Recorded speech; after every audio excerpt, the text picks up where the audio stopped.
2장 4절 하반절을 읽어드리겠습니다. 어떤 사람이 다윗에게 말하여 이르되 사울을 장사한 사람은 길르앗 야베스 사람들이니이다 하매 다윗이 길르앗 야베스 사람들에게 전령들을 보내 그들에게 이르되 너희가 너희 주 사울에게 이처럼 은혜를 베풀어 그를 장사했으니 여호와께 복을 받을지어다. 너희가 이 일을 하였으니 이제 여호와께서 은혜와 진리로 너희에게 베푸시기를 원하고 나도 이 선한 일에 너희에게 갚으리니 이제 너희는 손을 강하게 하고 담대히 할지어다. 너희 주 사울이 죽었고 또 유다 족속이 내게 기름을 부어 그들의 왕으로 삼았음이니라 하니라. 아멘. 우선 7절까지 봉독해 드렸습니다. 이제 사무엘 하로 들어왔습니다. 사무엘 상에서 치열하게 사울과 다윗의 그 갈등 내용들이 소개됐는데, 일단 사무엘 상이 마쳐지면서 사울의 일생도 마무리가 되었습니다. 참 세상에서 악하게 악랄하게 그렇게 살아가는 사람들 보면 저러한 폭정, 저러한 만행, 악행들이 언제까지 이어질까? 정말 참 답답하다. 정말 그걸 참아내려니까 죽기보다 더 힘들다. 이렇게 하소연을 할 때가 있습니다. 그러나 악인들의 끝은 있습니다. 물론 당하는 입장에서는 상당한 기간 그 고통이 따라오니까 힘드는 건 사실이지만, 그러나 하나님께서는 악인이 그 악한 일을 하도록 계속 내버려두지는 않습니다. 언젠가는 그들에게 하나님의 준엄한 심판이 있게 되고 그 심판에 의해서 악은 사라질 수밖에 없습니다. 악이라고 하는 것은 마땅히 사라져야만 된다고 하는 것을 일깨워 주시죠. 그래서 장기적으로 보면 우리가 선을 쫓아야 하는 이유가 분명합니다. 악을 쫓으면 단기간에는 이득이 되는 것 같고 그걸로 승리하는 것 같지만 결코 악이 승리하는 법은 없습니다. 흔히 어둠은 빛을 이길 수 없다, 이런 표현들도 쓰는데 그렇습니다. 궁극적으로는 선이 승리하게 돼 있습니다. 악은 반드시 심판받게 돼 있습니다. 어쨌든 사무엘 상에서는 사울의 죽음으로 끝이 났습니다. 그리고 사무엘 하로 접어들면서부터 곧바로 다윗의 활약상이 나오기 시작합니다. 이 사울은 무너져 내리는데 다윗은 승승장구를 하지요. 그렇게 해서 지난주 마지막 끝에 4장 초반에 무슨 말씀이 있었냐면 유다 사람들이 와서 거기서 다윗에게 기름을 부어 유다 족속의 왕으로 삼았더라. 드디어 그렇게 쫓겨다니기만 하고 피해만 입었던 그 다윗, 영영 헤어나오지 못할 것만 같았던 그 사울의 마수에서 벗어나지 못할 것만 같았던 이 다윗이 이제 사울이 끝이 나면서 빛을 보기 시작합니다. 그래서 먼저는 1차적으로는 유다 족속들로부터 인정을 받게 되죠. 그래서 유다 족속에서 일단 왕이 되어집니다. 물론 시간을 갖고 천천히 전체 이스라엘의 왕이 되면 좋겠죠. 그러나 그렇게 되기에는 시간이 아직 많이 필요합니다. 사람들은 아무리 안 좋은 현실이라 해도요, 아무리 안 좋은 그 나라의 그런 위정자라 할지라도 하루아침에 내버리기가 힘듭니다. 그래서 사울이 그렇게 만행을 저지르고 학정을 베풀었지만은 그에 대한 미련을 가진 사람들도 여전히 남아있어요. 그래서 하루아침에 모든 백성들의 마음이 다윗에게로 완전히 기울어 버리는 것이 아니고요.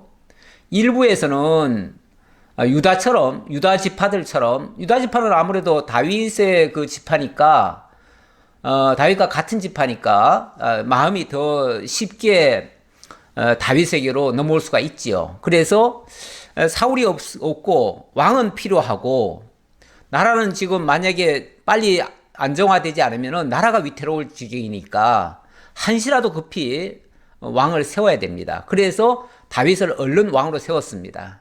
그러나 유다 지파를 빼고 나머지 지파들은 아직까지 전통이라는 게 있고요. 사울 왕이 그제까지는 왕 노릇 했었으니까 그가 비록 죽었고 그의 아들들도 죽었지만 그렇다고 해가지고 그동안 사울이 미워하던 그 다윗에게로 마음이 완전히 이렇게 금방 돌아설 수는 없는 거예요. 좀 시간이 필요하지요. 그래서 1차적으로 먼저 유다 지파에 의해서 헤브론에서 왕으로 등극을 하게 되어집니다. 헤브론은 이 유다 지파에서는 상당히 중심적인 도시예요. 중심적인 도시. 그리고 이 또 사울의 그 왕가는 기브온에 있었죠. 기브온. 왜냐하면 그 베냐민 지파니까요. 자, 오늘은 지도가 조금 필요할 것 같습니다. 이 사해 여기 위에서부터 한 이만큼이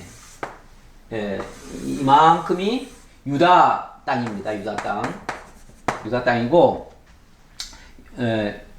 유다 지역이라고 해야겠지요. 유다 안에 시므온 땅이 이만큼 있습니다. 시므온 땅이 있고 나머지는 다 유다입니다. 그리고 요 위에 여기에 베냐민 지파 땅이 요게 베냐민 지파예요. 베냐민 지파는 그렇게 크지는 않습니다.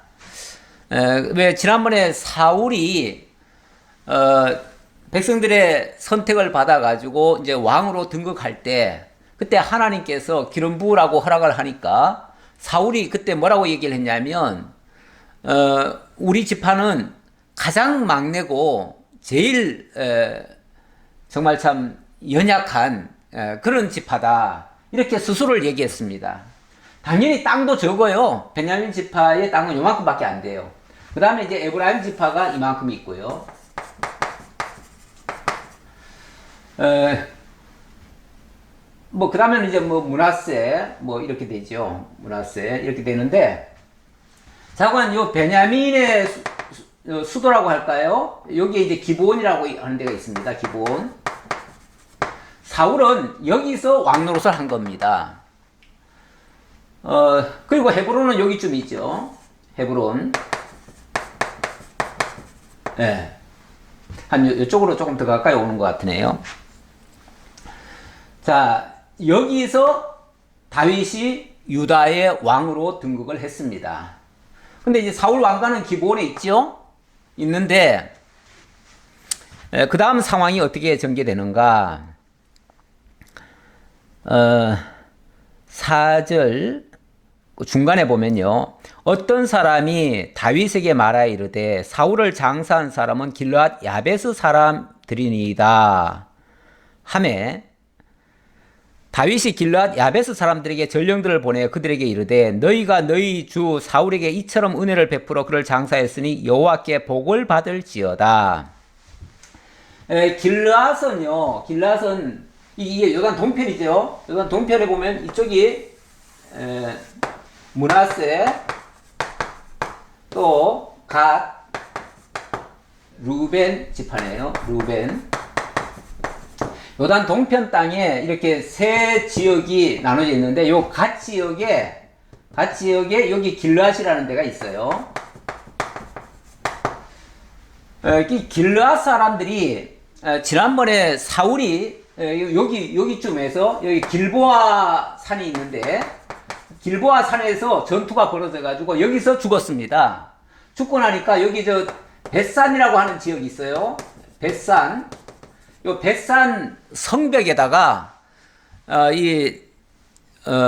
사울의 시체를 벳산 성벽에다가 걸어놨어요. 그것도 목은 머리는 잘라가지고 이 어디입니까? 이 블레셋 땅으로 가져가고 머리는 가져가고요. 몸만 여기서 성벽에다가 걸어놨는데 그걸 이 길르앗 사람들이 가가지고 야밤에 가가지고 그 시체를 가져와서 여기다가 장사를 지냈어요.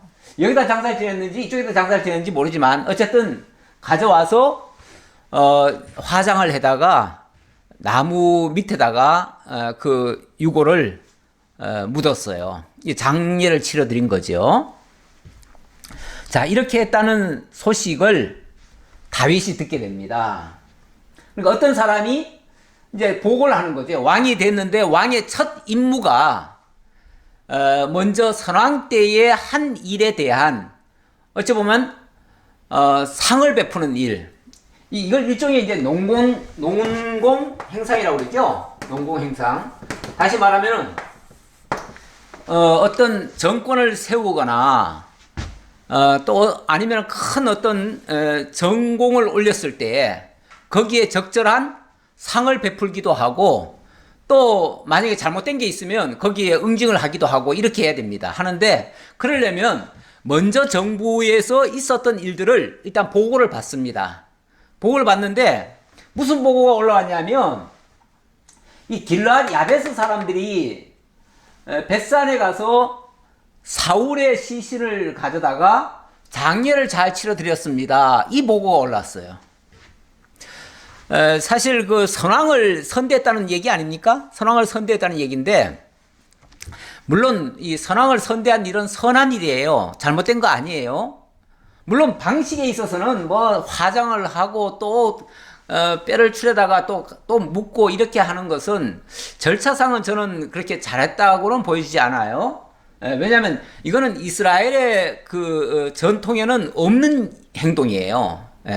원래 이스라엘의 전통에는 그 화장이라는 개념이 없습니다. 오히려 화장은 뭐 저주의 상징으로서 그렇게 사용된 적이 많아요. 그래서 썩 좋아 보이지는 않는데 어쨌든 선왕을 위한다고 한 거기 때문에 그 자체가 잘못된 건 아니에요.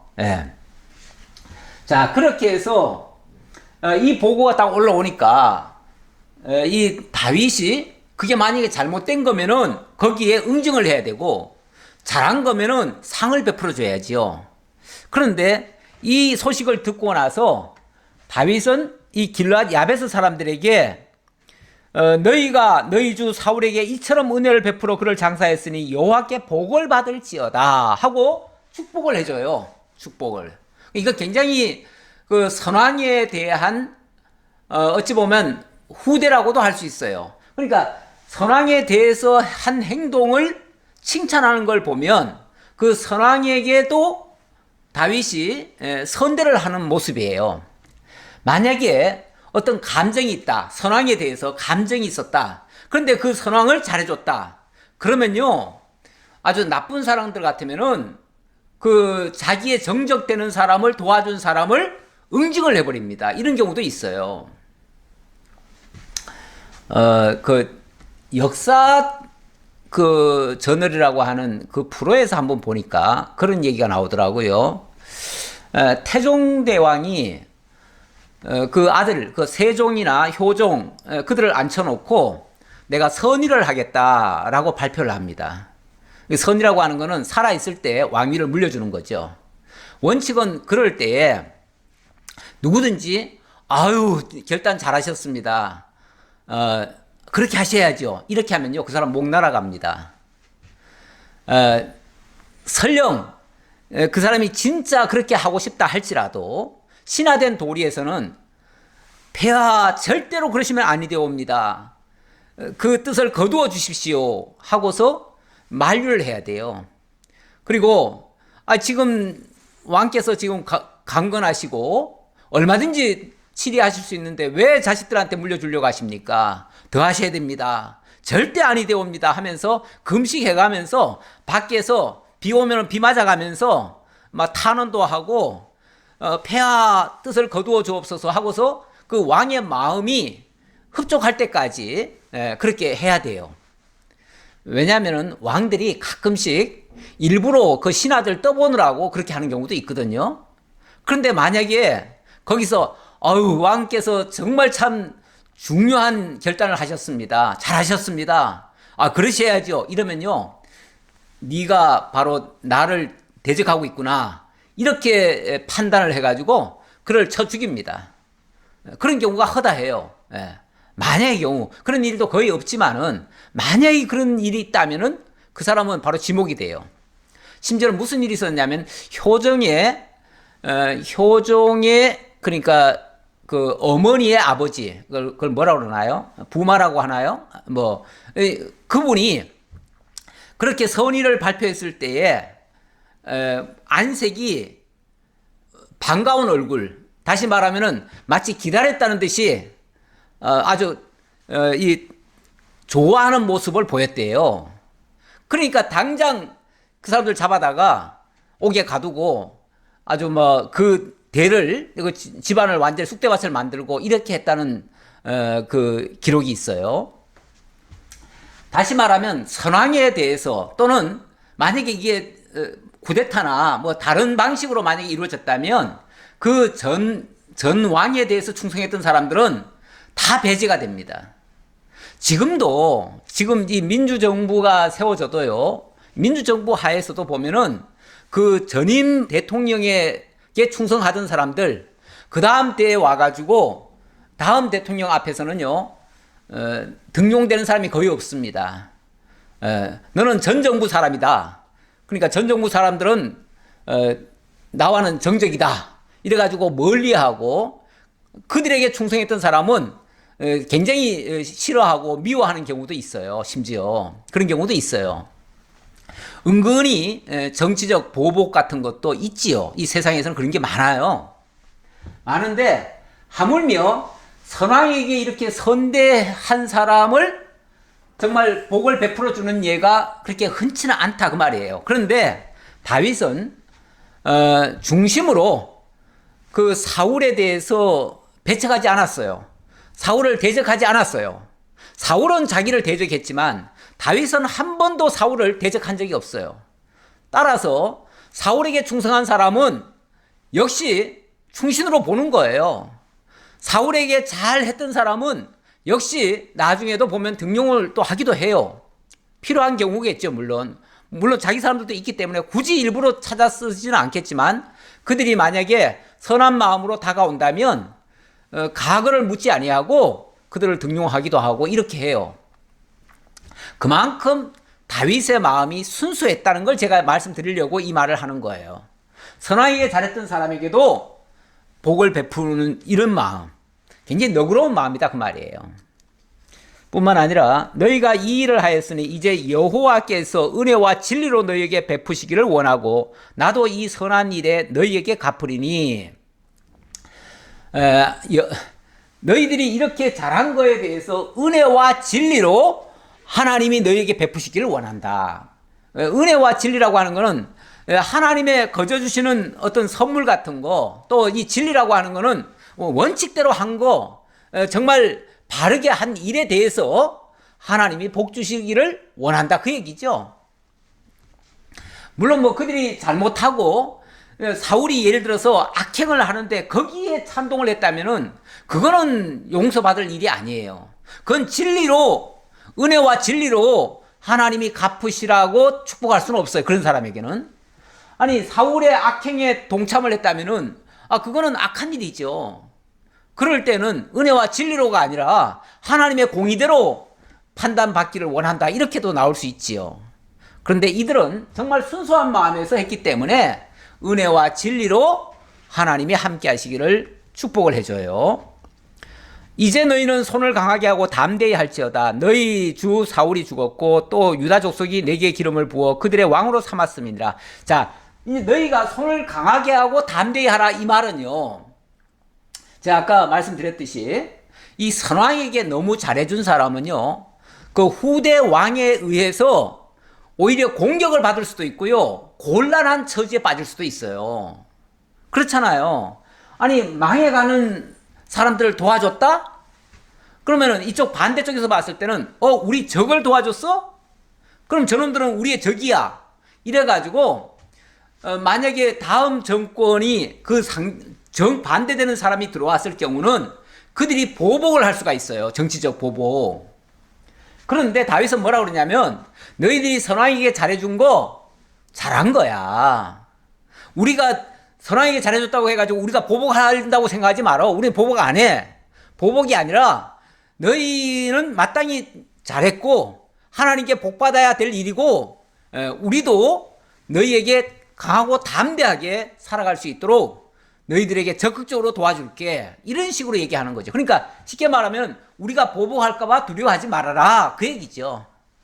그 얘기예요. 그걸 손을 강하게 하고 담대히 할지어다. 그 말이에요. 자, 그래 놓고, 자, 8절입니다. 8절은, 자, 일이 이렇게 이제 유다에 의해서 일단 왕이 먼저 세워졌지요? 다윗이 왕이 됐어요.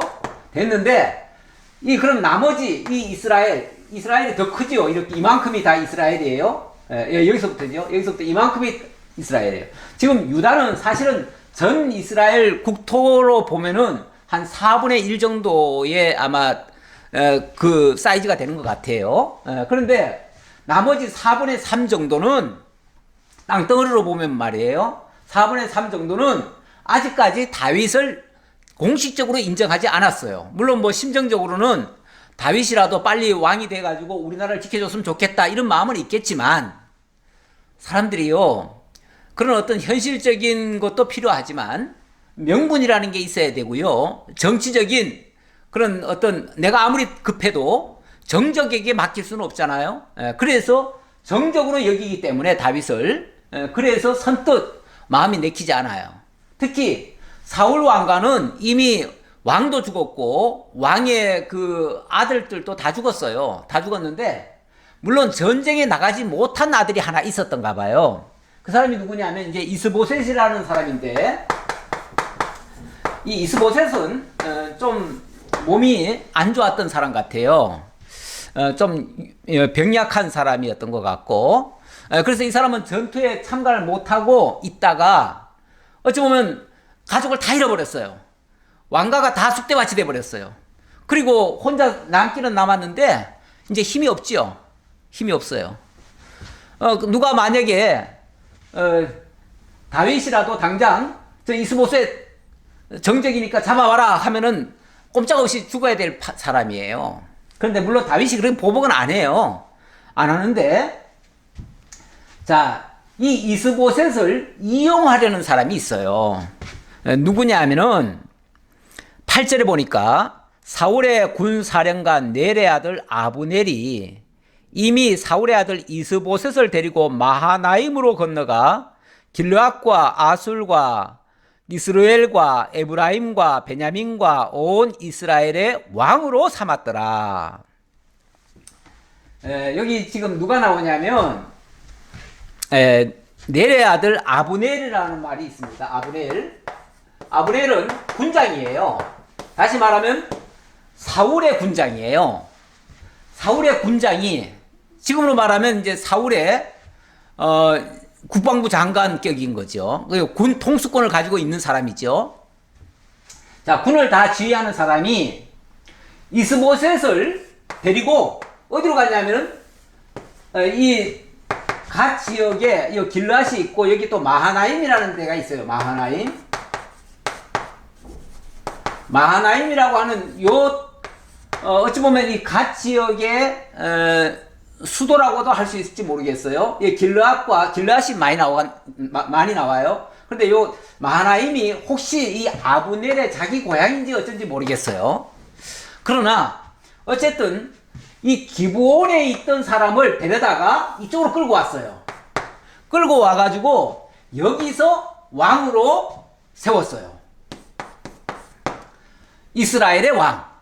그런데 여기에 이제 참가한 그 지파들이 쭉 나오는데 몇 개 지파가 지금 소개가 됐냐면은 길르앗과 아술과 이스라엘과 에브라임과 베냐민과 온 이스라엘의 왕으로 삼았더라. 여기 뭐 길르앗 뭐 아술 뭐 이거는 다 자기 지역 같고요. 그 다음에는 요 에브라임 지역, 베냐민 지역, 요쪽 사람들, 그쪽 사람들이 주로 협력을 했던 것 같아요. 나머지 지파들은 솔직히 이쪽이다 저쪽이다를 아직 결정을 못하고 있는 중이에요. 그러나 기본적으로는 그냥 같이 휩쓸려 가는 거죠. 그런데 어쨌든 이 아브넬에게 이 지배를 당한 쪽은 이쪽 사람들이에요. 이 사람이 마하나임으로 들어가서, 아니 만약에 이스보셋을 진짜 사울 왕의 아들로 여기고, 그래서 사울의 왕위를 그대로 계승하려면은, 아니 기본이 여기가 왕가가 있잖아요. 여기가 쉽게 말하면 왕궁이 있잖아요. 왕궁이 있으니까 여기 왕궁에서 이스보셋을 사울의 아들로 정식으로 왕으로 옹립하면 될 거 아니에요. 근데 왜 하필 여기까지 데려가죠? 여기까지 데려간다는 거는 일단은 이스보셋을 명분적으로는 활용을 하지만 실질적으로는 자기가 군림하려고 하는 거예요. 어찌 보면 지금 왕권을 가질 만한 능력자가 없어요, 지금. 물론 아래에는 다윗이 있지만 다윗은 믿어지질 않아요. 이 아브넬 입장에서는. 그래서 다윗은 싫다. 한마디로 싫다. 싫은데, 그러면은 이 나머지 이 나라들, 이 지파들을 누가 다스릴 거냐?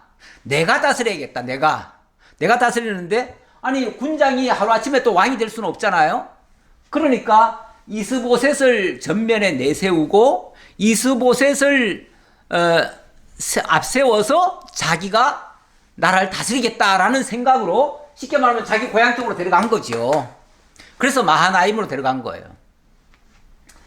만약의 경우 여차해가지고 다윗과 만약에 이게 싸움이 벌어진다면, 이게 이제 가운데가 이게 지금 요단강이 있잖아요. 그리고 사해가 있고, 아무래도 이게 이제 이런 게 하나의 경계가 되거든요. 경계가 되는데 여차하면 이쪽 다윗에게 이쪽을 넘겨주고 이쪽이라도 우리가 다스려야 된다.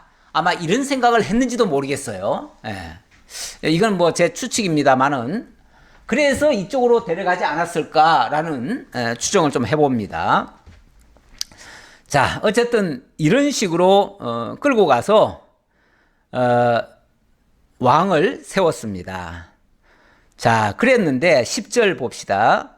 사울의 아들 이스보셋이 이스라엘 왕이 될 때 나이가 40세이며 2해 동안 왕위에 있으니라. 2해 동안, 2년간. 쉽게 말하면 이스보셋을 데려가가지고 왕을 세워놓고 2년간 왕 대접을 해준 거예요. 2년간 왕 대접. 그럼 나머지는요? 왕을 완전히 무기력하게 만들어버린 거죠. 그래서 더 이상 왕노릇 못하게 만들고, 그리고는 그래도 이름은 이제 왕이라고 하는 이름은 걸어놓고 뒤에서 다 자기가 조종하는 거죠. 조종하려고. 이런 짓을 하는 거죠. 자, 그러니까 실질적으로 왕은 있지만은 허수아비 왕인 거죠. 허수아비 왕. 실제 권력은 자기가 다 틀어지어 버렸어요. 나중에 이거는 어떻게 틀어졌는지 나중에 설명이 다 나옵니다.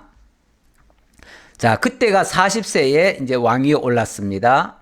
그리고 다윗은 헤브론에서 유다 족속의 왕이 된 날수는 7년 6개월이더라. 7년 6개월. 자, 여기서 7년 6개월. 그러니까 7.5년이죠. 7년 6개월을 여기서 다스렸다. 그럼 뭐 7년 6개월만 하고는 더 이상 왕노릇 못했는가? 그게 아니고 7년 6개월 이후에는 전체 이스라엘의 왕이 됐다. 그 얘기예요. 그리고 그때의 왕 할 때의 나이가 40세라고 그랬습니다. 전체 이스라엘의 왕으로 등극할 때가 40세예요. 그러니까 7년 6개월 그 전에 유다의 왕이 됐으니까 지금 나이로 따지면은 그 당시는 33살인 거예요. 33살에 왕이 되고 유다의 왕이 되고 40세에 전체 이스라엘의 통일 왕국의 왕이 되었습니다. 자, 그 과정 얘기고요. 자, 그리고 나서 이제 이러다 보니까 결국은 어느 순간에 이스라엘은 두 쪽이 나버린 거예요. 두 쪽이. 두 개의 나라가 돼버렸어요. 자, 그래서 결국은 기존의 이스라엘 나라가 있고요. 그리고 유다 왕국이 세워진 거예요. 그러니까 나라가 두 개가 돼버렸죠. 나라가 한 나라일 때는 서로 싸울 일이 없지요. 물론 뭐 한 나라 안에서도 정치적인 견해 때문에 싸울 수는 있긴 하지만 그래도 그렇게 큰 갈등은 아닙니다. 근데 일단 나라가 분리가 돼버리면요. 그때부터는 끊임없이 서로 적대적이 됩니다. 그러다 보니까 계속 사소한 거 가지고 충돌이 일어나요. 자, 그러다 보니까 어떤 결과가 나오는가? 12절부터 봅시다. 넬의 아들 아브넬과 사울의 아들 이스보셋의 신복들은 마하나임에서 나와 기브온에 이르고 스루야의 아들 요압과 다윗의 신복들도 나와 기브온 목가에서 그들을 만나 앉으니 이는 못 이쪽이요 그는 못 저쪽이라. 무슨 말이냐면 어느 날 쉽게 말하면 우리가 이렇게 두 나라로 나뉘어 가지고 이렇게 살 수 있겠느냐. 그러니 우리 협상하자. 협상해서 나라를 그래도 합쳐야 되지 않겠느냐. 합치려면 일단 협상을 하는데 이 쉽게 말하면 유다 왕국 보고 너희들 이제 기브온으로 와라. 기브온에 와서 우리 협상하자. 그러면서 이 마하나임에 있던 이스보셋 왕이 아브넬과 함께 이 기브온으로 왔다는 거죠. 왔고 유다도 기브온으로 왔습니다. 이 다윗의 신복들도 기브온으로 왔습니다. 와가지고 여기서 한가운데 이제 못이 있었는데 연못이 있었는데 연못 이쪽과 이쪽. 그래서 어찌 보면 유다 쪽 사람들과 이스라엘 쪽 사람들이 서로 연못을 중심으로 놓고 양쪽에서 서로 이제 대결을 하는 거예요. 거기서 이제 협상을 하는 거예요. 협상을 하는데 자, 어떤 제안을 하는가? 14절. 아브넬이 요압에게 이르되 원하건대 청년들에게 일어나서 우리 앞에서 겨루게 하자. 요압이 이르되 일어나게 하자 하매. 이 아브넬이, 자, 아브넬이고, 이 이스라엘에는 군장이 누구냐면은 아브넬입니다. 아브넬이고, 유다에는 군장이 요압입니다. 근데 아브넬이 요압 보고 뭐라 그러냐면, 우리, 전면전을 해가지고 싸우는 거는 너무 큰 피해가 많으니까, 우리 전면전을 하지 말고, 우리 대표 12명씩 뽑자. 그래가지고 너희들 쪽에서 12명, 우리 쪽에서 12명 뽑아가지고 그들로 하여금 싸우게 해보자. 여기는 그들이 일어나서 겨루게 하자 이렇게 얘기를 하는데 우리 앞에서 일어나 겨루게 하자. 청년들에게 겨루게 하자. 겨룬다는 말이 이게 영어로 보면은 이게 게임이에요. 게임. 원래 이 게임이라는 게 일종의 그 전쟁 용어입니다. 그래서 왜 게임할 때도 이 스포츠 게임을 할 때도 막 전쟁하는 것처럼 하잖아요. 그래서 거기 스포츠 용어들이 전부 다 전쟁 용어들이 많이 들어가요. 그래서 우리 게임하자라고 우리 그 먼저 성경에는 이걸 뭐라고 표현해놨냐면 우리 장난하자 이렇게 얘기해요. 장난이란 말이 게임이란 말이에요. 게임이란 말이고 여기는 겨루게 하자 이렇게 얘기했는데 이거는 굉장히 순화해서 표현한 말이에요. 우리 서로 전면전으로 싸우지 말고 게임하듯이 장난하듯이 우리 해보자. 그래가지고 만약에 여기서 우리가 이긴다면 우리 쪽으로 나라를 하나로 만들고 너희 쪽이 이기면은 너희 쪽으로 한 나라를 만들자. 이래가지고 어차피 우리가 한 민족인데 두 나라로 나눌 수는 없지 않느냐. 우리 뭐 하나 이렇게 중대한 걸 하는데 야 우리 가위바위보로 결정하자. 가위바위보. 그래서 내가 이기면은 너희들이 나한테 항복하고 내가 지면은 내가 너희들한테 투항하겠다. 뭐 이런 식으로 하듯이 했다는 거예요. 근데 이걸 마치 장난식으로 하지만은 이게 장난은 아니죠. 진짜 생사를 걸고 하는 거죠. 그래서 전쟁처럼 게임을 하는 거죠. 자, 그래서 좋다. 그러면 그렇게 해보자. 그래서 요압과 서로 그렇게 하자고 했어요. 그래서 15절 그들이 일어나 그 수대로 나아가니 베냐민과 사울의 아들 이스보셋의 편에 12명이요 다윗의 신복 중에 12명이라. 자, 그래서 12명씩 했습니다. 그런데 그제까지 사실은 한 군대의 휘하에 있던 장수들 아닙니까? 그러니까 아마 전쟁 방식도 비슷할 테고요. 서로가 서로를 잘 알아요. 너무나 잘 알아요. 그러니까 너무나 잘 알 때는요, 이게 그야말로 막상막하가 됩니다. 승부가 쉽게 나질 않아요. 그러다 보니까 승부 날 때까지 싸우면은요, 둘 다 죽습니다. 다 죽어요. 그래서 결과는 어떻게 됐느냐? 16절에 보니까 각기 상대방의 머리를 잡고 칼로 상대방의 옆구리를 찌르매 일제히 쓰러진지라. 그러므로 그곳을 헬갓 핫수림이라 일컬었으며 기브온에 있더라.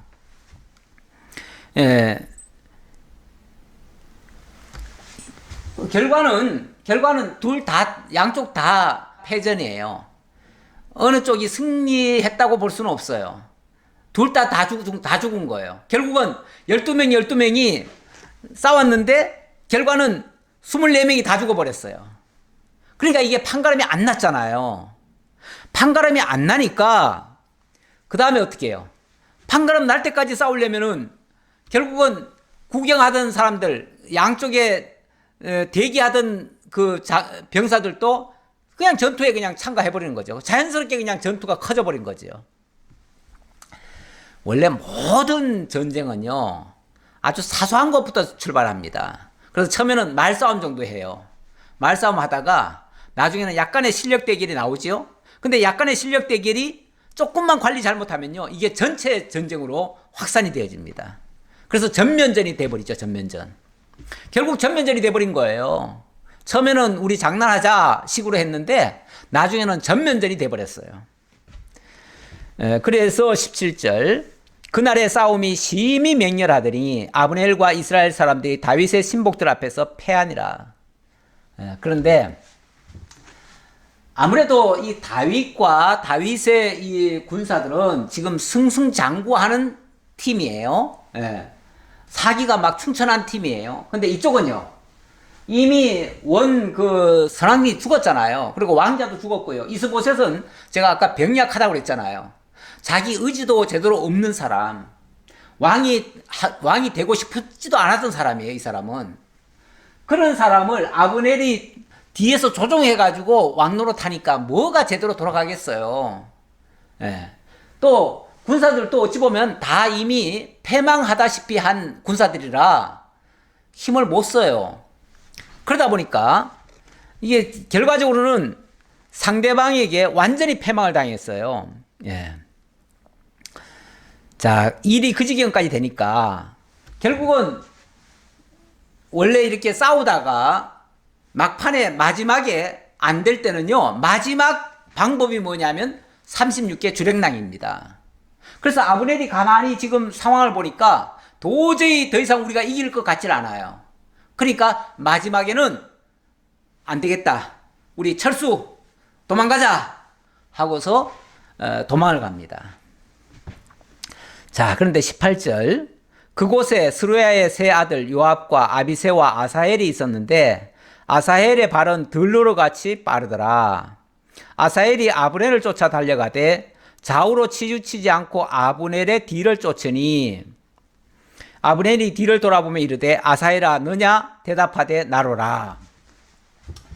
자, 이 요압 장군에게는 두 형제가 더 있었습니다. 그러니까 이들에게는 세 형제가 있었어요. 요압과 아비새와 아사헬.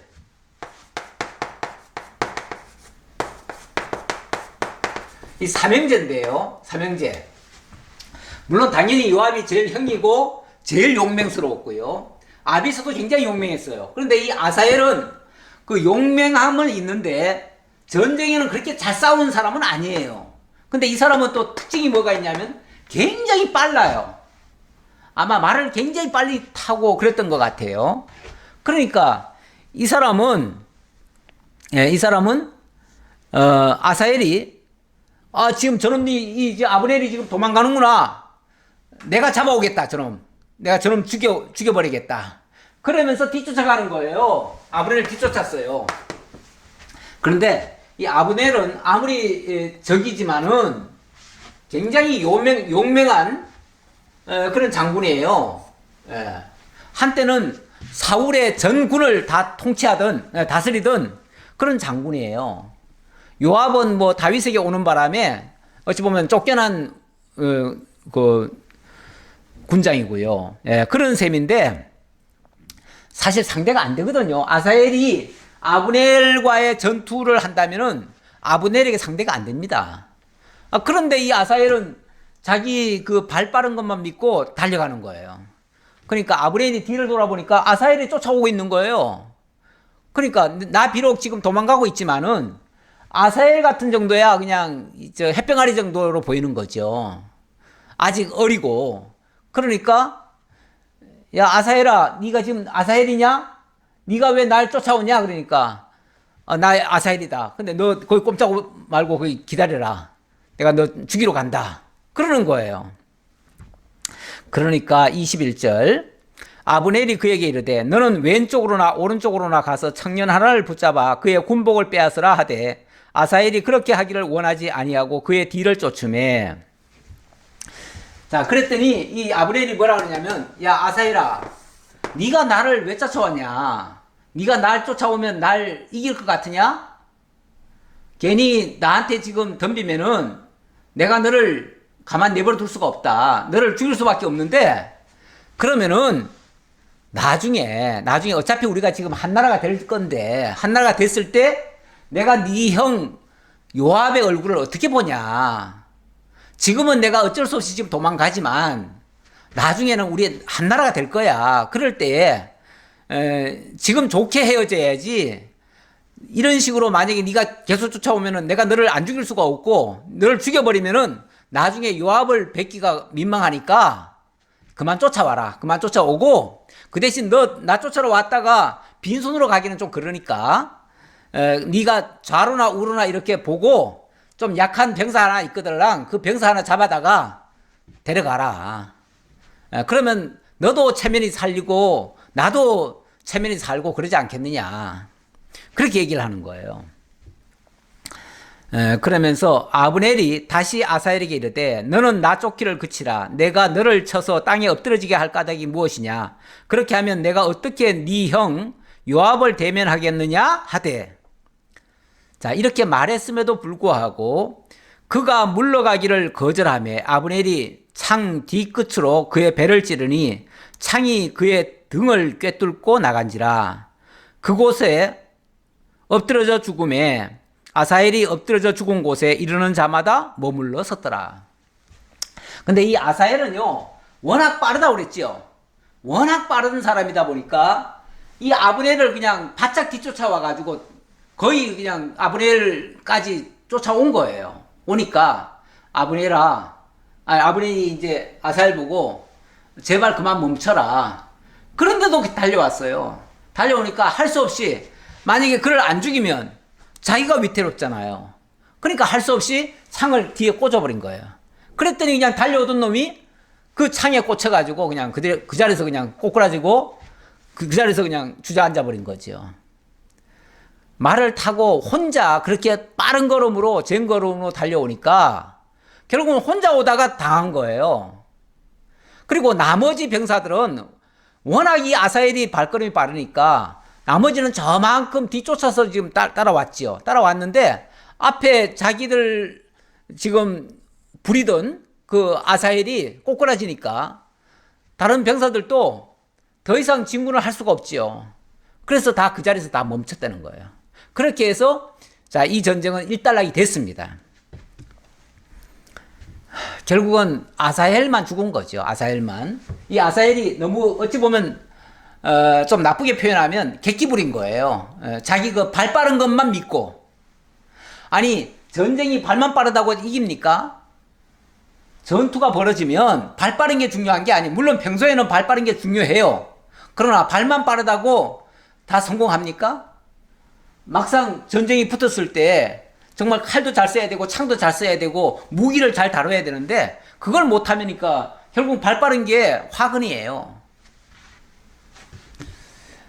자기의 장점이요, 자기를 파멸에 이끄는 경우도 많습니다.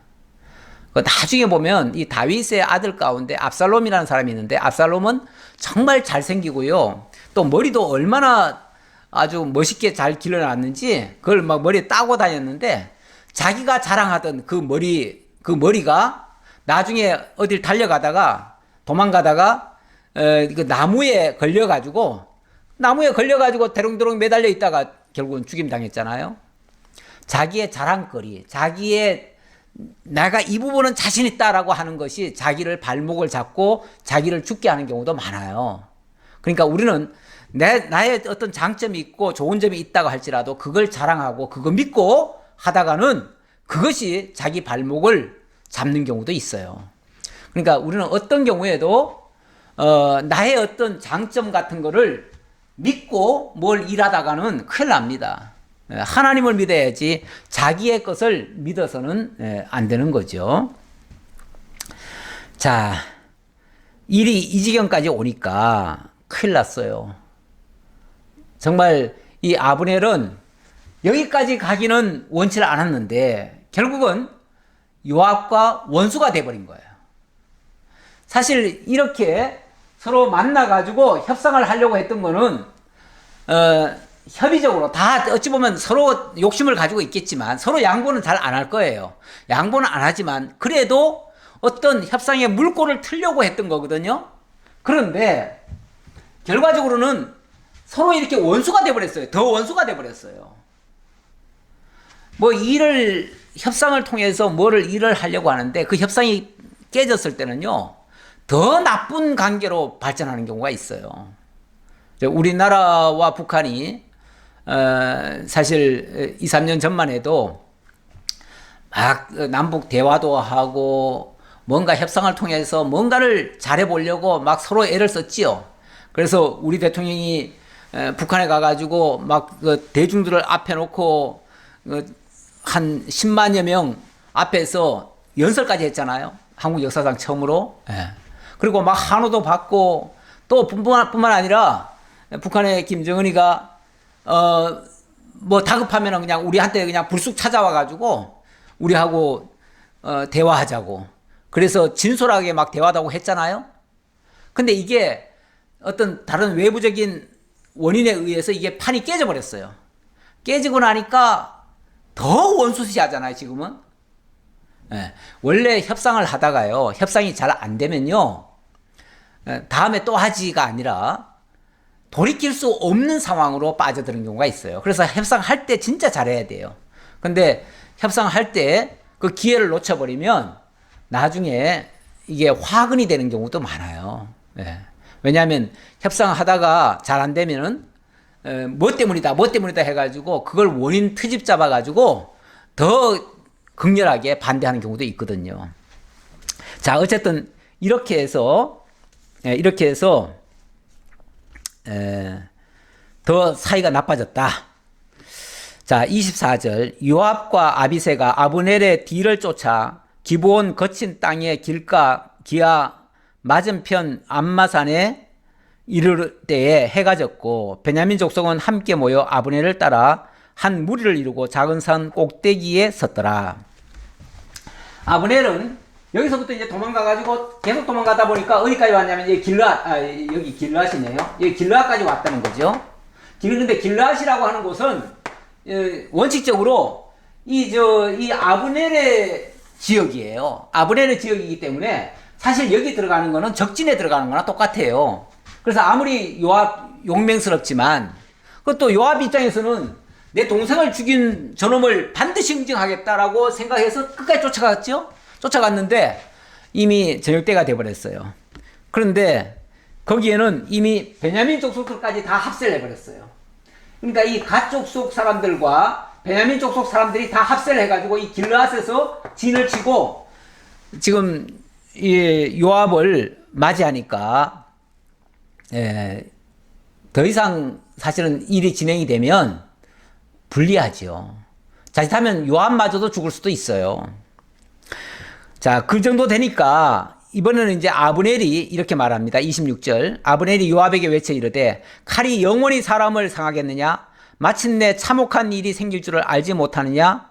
네가 언제 무리에게 그의 형제 쫓기를 그치라 명령하겠느냐?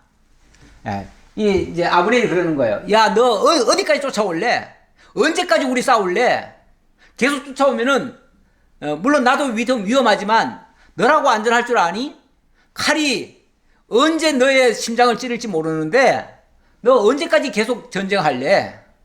우리 끝까지 한번 해볼까? 이런 식으로 지금 얘기하는 거죠.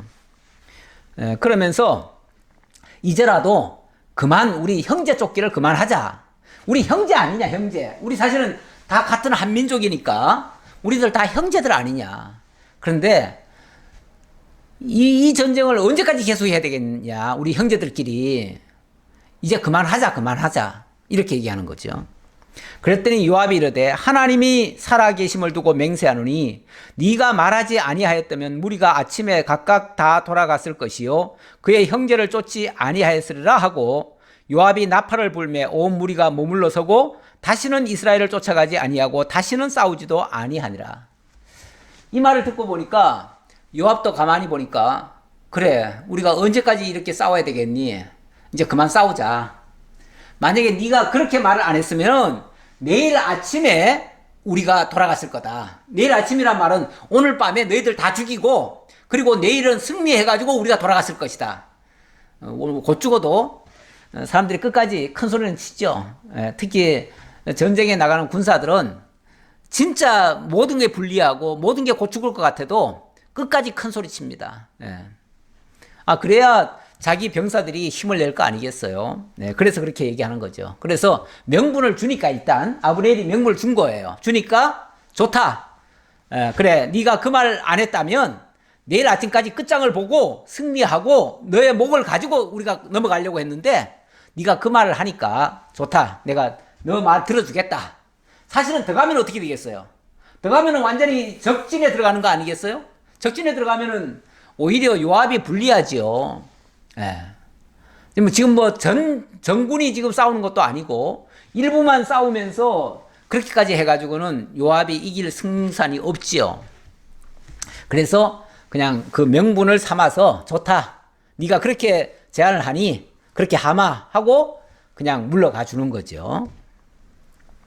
30절입니다. 요압이 아브넬 쫓기를 그치고 돌아와 무리를 다 모으니 다윗의 신복 중에 19명과 아사엘이 없어졌으나 다윗의 신복들이 베냐민과 아브넬에 속한 자들을 쳐서 360명을 죽였더라.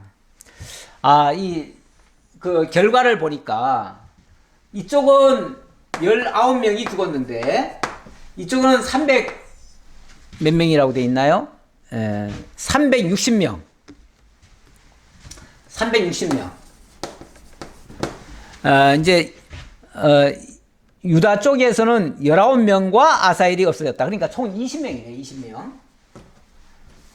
아사엘까지 포함하면 20명. 20명 희생이 됐고 이쪽은 360명이 희생이 됐어요.